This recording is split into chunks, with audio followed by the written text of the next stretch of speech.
All right, here is section 7. It's called solving proportions. We are going to solve and apply the concept of proportions. A proportion is an equation that states that two ratios are equal. Okay, let's pretend like we don't see that. Okay, here's a ratio equals a ratio. We know B and D can't be equal to 0. That's a proportion. This is how we read it. We want to solve for x, so we need to get rid of the divided by 7. So I'm going to rewrite this. What we would do is we would multiply by 7. So we get x equals 28 over 5, or 5 3/5. Okay, so that's one way that we can solve it. But the nice thing is that there's a shorter way. Okay? It's called the cross product. All right. Basically, we're going to take the top of one fraction times the bottom of the other, and set it equal to the bottom of the first times the top of the second. Okay. So we are going to cross. All right. So we're going to cross 4 times x is 4x, 3 times 8 is 28. Divide both sides by 4, x equals 6. Okay. Here's another one right here. Y over 3 equals 3 over 5. Why don't you pause it and we can practice it.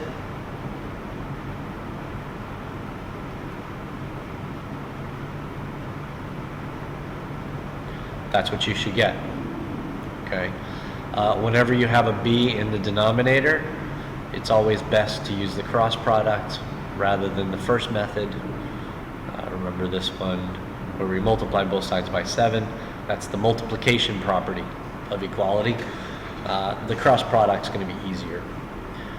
When we do something with multi-step, I'm going to do this one right here. So we're going to take cross multiply. So 4 times b minus 8 equals 5 times b plus 3. We distribute because we now know that that's what we do first. For some of us, we didn't do that. Okay, move all the b's over this way. So we're going to subtract 4b.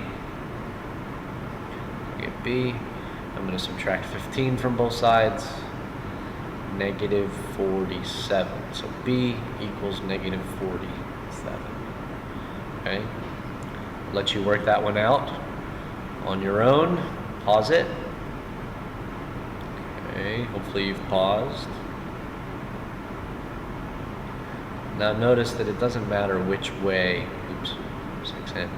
where I put it. I can do this on the left and that on the right. Okay.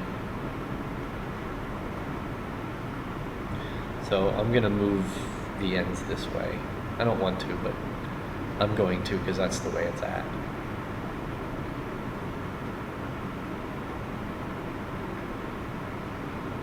N equals negative 5. Okay. All right. Word problem. Okay. We know that an 8-ounce can of juice contains about 97 milligrams of vitamin C. About how many milligrams of vitamin C are there in a 12-ounce? So we're going to set up a proportion. 8 ounces over 97 mg is equal to 12 ounces over x mg. Okay? So we cross multiply. 8x is equal to 97 times 12, 1,164. And then we divide both sides by 8. And we will find out that our answer is about 145.5. And then what? mg of vitamin C. Okay, so we need to label it before we go any further.